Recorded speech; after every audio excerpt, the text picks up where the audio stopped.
किसी लड़की की मांग भरने का मतलब होता है उसे 7 जन्मों तक अपनाना, तन से, मन से, सभी वचनों से। आप इस वक्त मुझसे प्लीज कोई उम्मीद मत रखिए नरेंद्र बाबू, पर इससे पहले कि मैं अपने दायरे भूल जाऊं, मुझे अकेला छोड़ दीजिए।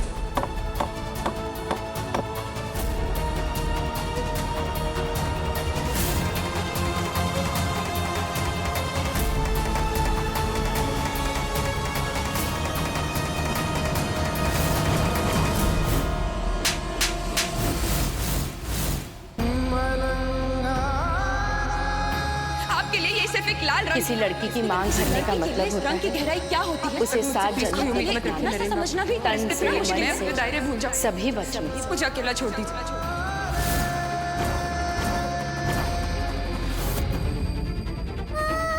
मैं इतनी परेशान क्यों हो रही हूँ? नरेन बाबू की सोच से तो मैं वाकिफ हूँ। उन्हें रीत रिवाजों की कोई कदर नहीं, और उनकी बात भी तो सही है।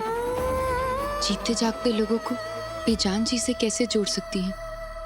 लेकिन इन बेजान चीजों में ईश्वर बसते होंगे, तभी तो इन चीजों में उम्र भर का रिश्ता जोड़ने की ताकत है। शायद इसलिए उस वक्त मेरा भी हाथ उठ गया।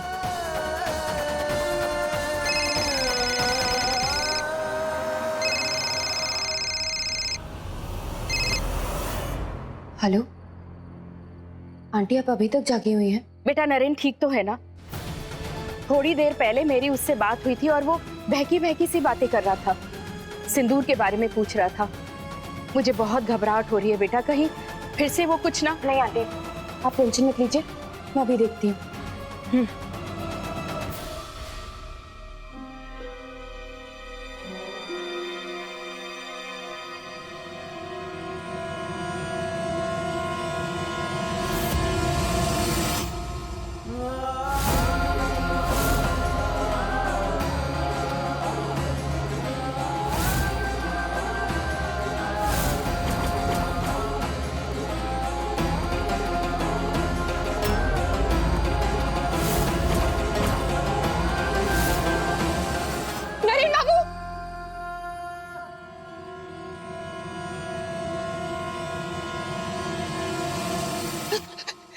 ये क्या कर रहे हैं आप?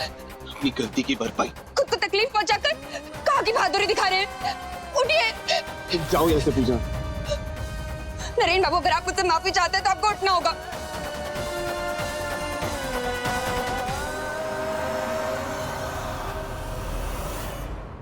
जी हाँ, मैं पूजा की मामी बोल रही हूँ। आप कौन? मैं मसूरी से किशोरी लाल अग्रवाल बोल रहा हूँ जी। जी मैं आपकी भांजी के साथ अपने पोते के रिश्ते की बात चलाना चाहता हूँ। जी पूजा की बात अभी कहीं चल रही है, अब 2-4 दिन के बाद फोन कीजिएगा। अच्छा कोई बात नहीं, ठीक है जी, रखता हूँ। नमस्ते।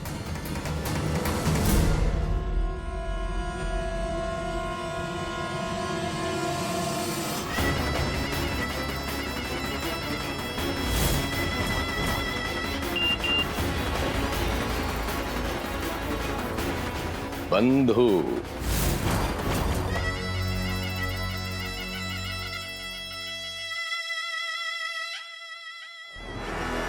इस कहानी के असली रचयिता बंधु कैसे हैं आप? हमें व्यास मेंशन भेजने का आपका मकसद पूरा हुआ। ये घर जड़ों से हिल चुका है। पूजा की शादी की तैयारियां शुरू होने वाली। हरीश अंधेरे में बैठा है, नीलिमा और राहुल भी पूरी तरह से मेरे वश में ही है।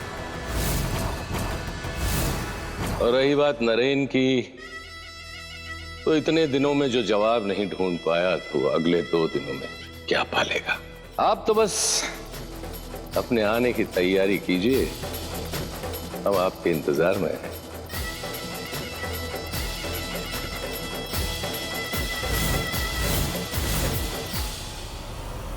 उठिए, उठिए।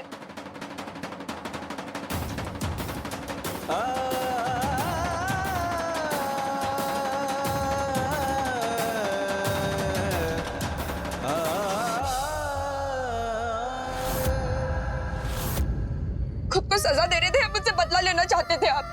मुझसे बदला लेना ही था तो मुझे भी थप्पड़ मार देते, खुद तू कीले चुबाना ये क्या पागलपन है?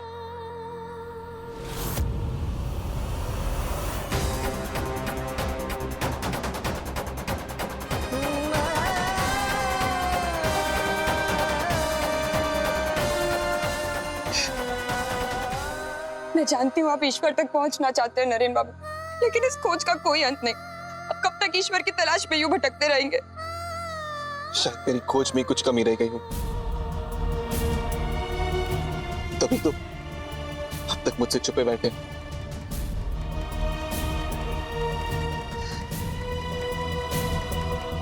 नहीं नरेन बाबू, ना आपकी खोज में, ना त्याग में, ना ही आपकी अच्छाई में, किसी चीज में कोई कमी नहीं है।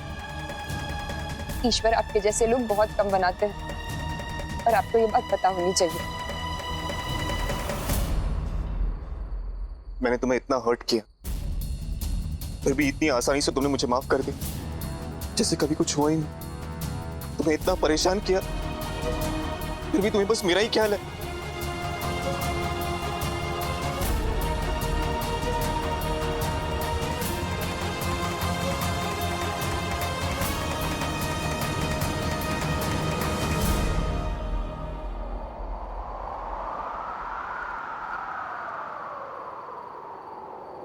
अगर ईश्वर होते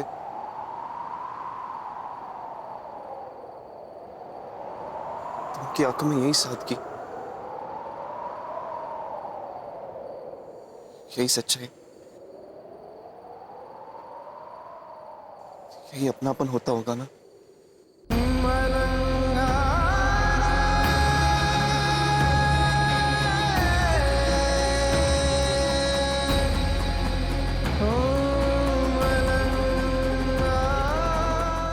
बन गए ईश्वर।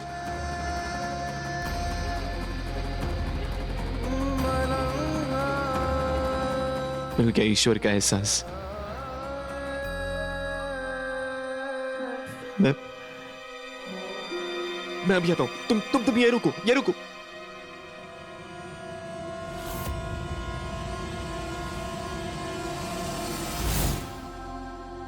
बैठो बैठो बैठो।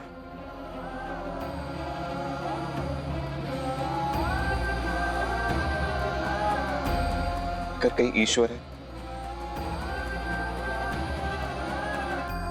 तो तुम्हारी इन आंखों में पूजन।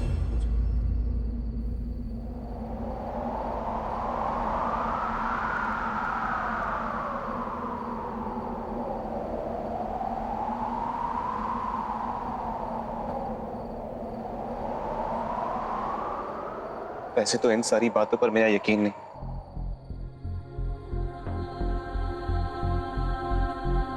लेकिन मां कहती है कि किसी को मान देने का यही तरीका है।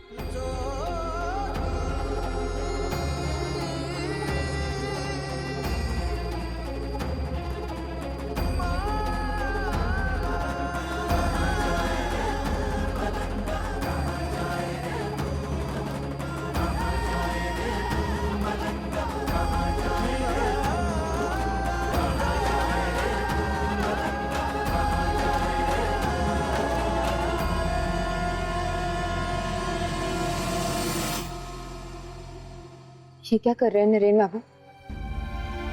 मुझे ईश्वर का मान मत दीजिए। मैं तो बाकी लोगों की तरह बस एक आम इंसान हूँ। ये तो आपके मन में बसी ईश्वर की छवि है जो आपको हर जगह ईश्वर का एहसास कराती है। ये कैसा ईश्वर है जिसे खुद अपने बारे में ही नहीं पता? मैं तुम्हारा परिचय तुमसे कराऊंगा पूजा। चलती।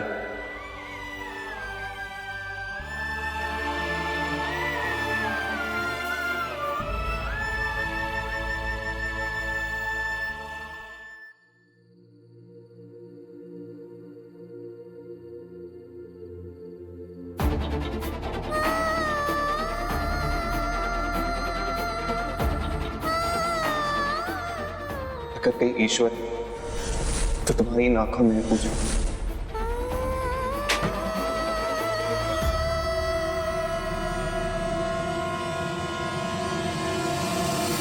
क्या हुआ अनुज? तुझे क्या हुआ थी?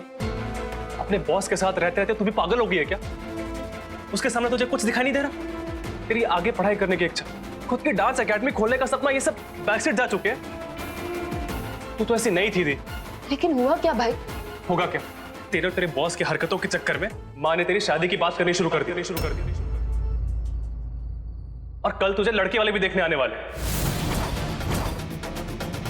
दी देख, अभी देर नहीं हुई तो अपने बॉस को यहां से निकाल और अपनी लाइफ फिर से अपने हाथ में ले ले। मैं पहले मामा से बात करती हूँ।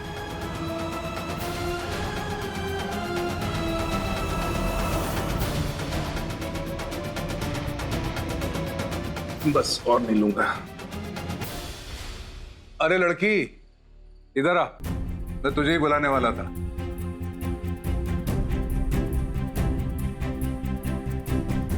मैंने सुना आज फेरों के वक्त अपनी शादी की बात सुनकर तू शर्मा गई, और शर्माने के चक्कर में मामा मामी के फेरे भी नहीं देखे। चल कोई बात नहीं, बहुत जल्द मैं अपनी बिटिया को दुल्हन के जोड़े में देखूंगा।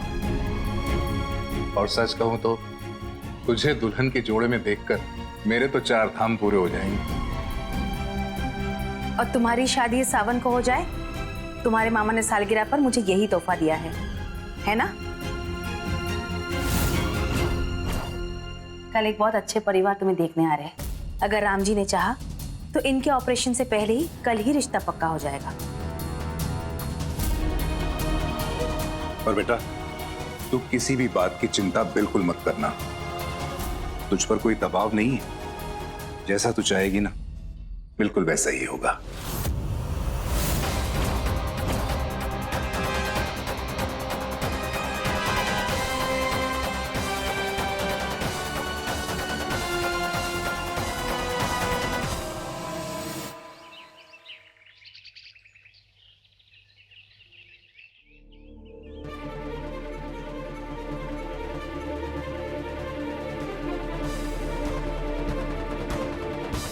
I'm sorry, आप सबको सुबह सुबह इस तरह बुलाने के लिए। बात बहुत ही सीरियस है। भैया, पिछले कुछ दिनों में हमारी कंपनी के अकाउंट से करीब 6 करोड़ रुपए अननोन अकाउंट्स में ट्रांसफर हुए। और हैरानी की बात यह है, ये सारे के सारे अकाउंट्स फ्रॉड है।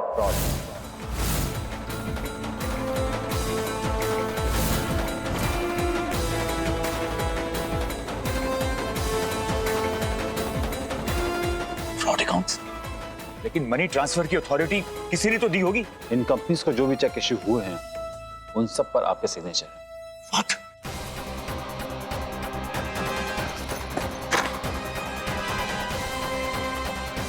मेरे साइन? और परेशानी की बात यह है कि इस वक्त हमारी कंपनी के अकाउंट में एडवांस टैक्स पेमेंट और बैंक का इंटरेस्ट पे करने के लिए बिल्कुल पैसा नहीं। और आप सब अच्छी तरह से जानते हैं कि अगर हमने टाइम पर किस्त नहीं जमा की तो मार्केट में कैसे कैसे हवाएं चल सकती। लेकिन मैंने इन पर सिग्नेचर्स कब किए?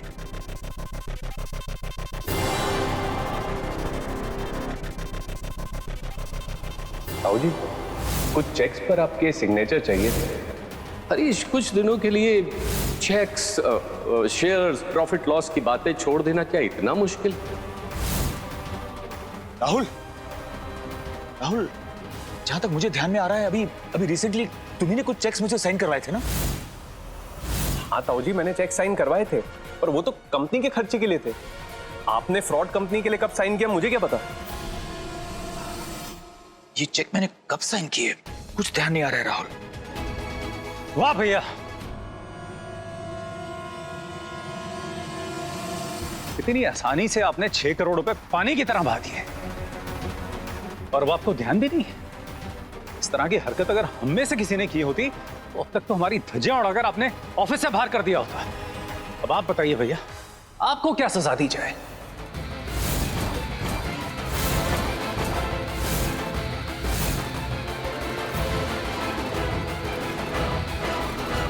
अच्छा सुनो, लड़के वालों से कहना कि घूंघट वाली बात सबके सामने ना उठाए। और हाँ, अनुज के पापा के पसंद की मिठाई जरूर भिजवाना। इतने सालों के बाद इस लड़की से पीछा छूट रहा है, मुझे कोई अड़चन नहीं चाहिए।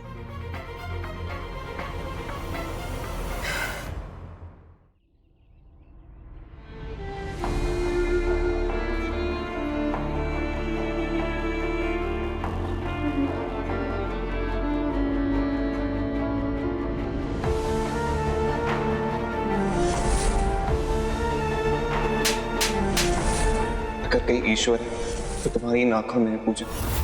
मैं तुम्हारा परिचय तुमसे कराऊंगा पूजा, जल्दी। तुम्हारी शादी सावन को हो जाए, तुम्हारे मामा ने सालगिरह पर मुझे यही तोहफा दिया है ना? जरूर इस वरमाला में ईश्वर बसते हैं। सब झूठ जात माला बदलते वक्त सावन सालगिरह पर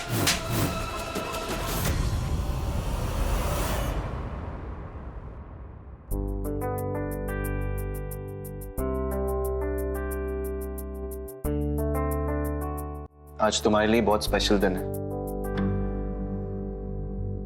ऑल द बेस्ट।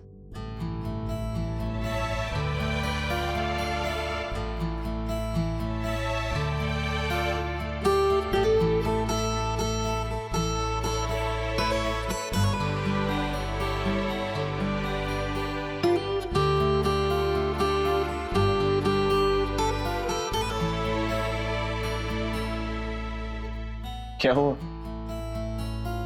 तुम इतने नर्वस क्यों? तुम पर कोई प्रेशर नहीं है, तुम बस अपनी अंदर की आवाज सुनो।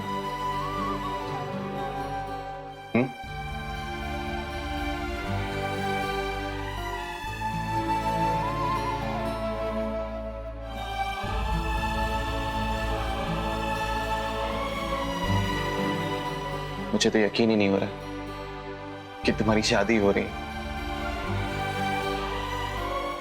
I'm really happy for you, Pooja.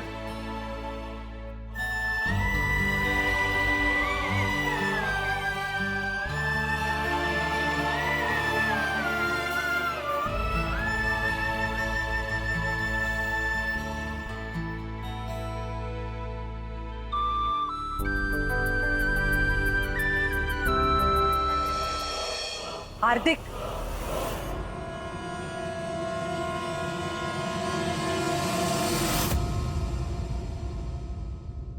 बड़े भैया है वो हमारे, कुछ तो लिहाज करो। क्यों जीजी? सारे कायदे कानून हमेशा छोटे भाई के लिए ही क्यों? बड़े भाई हैं तो सिर्फ मनमानी करते रहेंगे। प्लीज जीजी, भाइयों के बीच की बात घर वालों को आपस में ही सुलझाने दीजिए। One minute will you guys please stop? सोचने दो मुझे। राहुल, वो जो चेक्स तुमने मुझसे साइन करवाए थे, आर यू श्योर वो किसी गलत आदमी के हाथ में नहीं गए? बस भैया, अपनी गलती छुपाने के लिए आप मेरे बेटे को ब्लेम कर रहे हैं। ये तो राहुल की शराफत है जो आपकी बात सुन भी लेता है और पलट के जवाब भी नहीं देता। नरेन के ऊपर आप कभी अपनी हुकूमत चलाने की कोशिश करिए तो मैं जानूं। नरेन को बीच में लाने की जरूरत नहीं है हार्दिक। क्यों भैया? आप मेरे बेटे से कुछ भी कह सकते हैं और मैं नहीं?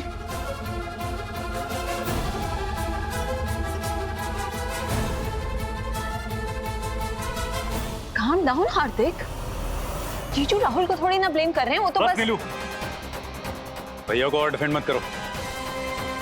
भैया अपना संतुलन धीरे धीरे खोते जा रहे हैं और ऐसी हालत में इन्हें एमडी की कुर्सी की नहीं बल्कि बेड रेस्ट की जरूरत है।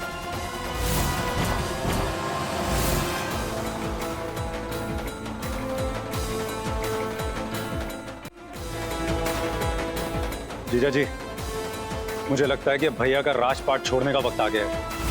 व्यास ग्रुप ऑफ इंडस्ट्रीज को अब एक नए और काबिल मैनेजिंग डायरेक्टर की जरूरत है। हार्दिक बाबू, आप कैसी बात कर रहे हैं? इतना बड़ा डिसीजन आप इस ड्राइंग रूम में खड़े खड़े कैसे ले सकते हैं? अच्छा फूफा जी, रियली? तो एक काम करते हैं, सारे बोर्ड मेंबर्स को बुलाते हैं, बैठाते हैं लाइन में और उनके सामने ताऊजी के कारनामे रखते हैं। जब सब बात सुनने के बाद बोर्ड मेंबर्स ताऊजी को धक्के मारकर जलील कर कर निकालेंगे, तभी शायद आप सबको तसल्ली मिलेगी। राहुल, कैसी बातें कर रहे तू अच्छे से जानता है कि अगर बोर्ड मीटिंग बिठाई गई तो बदनामी हमारे पूरे फैमिली की होगी। आई एग्री मैं, अगर बोर्ड मेंबर्स के सामने ऐसी बातें उठेंगी तो बदनामी हमारी फैमिली की होगी। एंड इसीलिए आई बिलीव कि अब ताऊजी को रिटायरमेंट ले लेना चाहिए। हार्दिक, तुम और भैया आपस में बैठकर ये सारी बातें सुलझा क्यों नहीं लेते? सुलझाना अगर इतना आसान होता जीजी तो आप वहीं दरवाजे पे क्यों रुक जाती?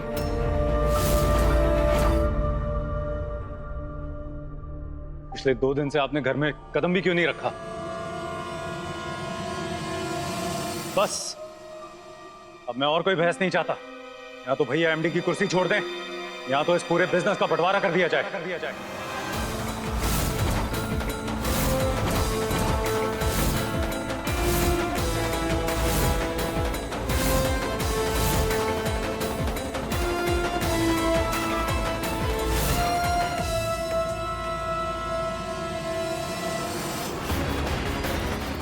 मानना पड़ेगा बंधु, खेल कोई और खेल रहा है, भरपाई कोई और कर रहा है। आज सारे मोहरे हिलेंगे। अब बस आप अपने आने की तैयारी कीजिए।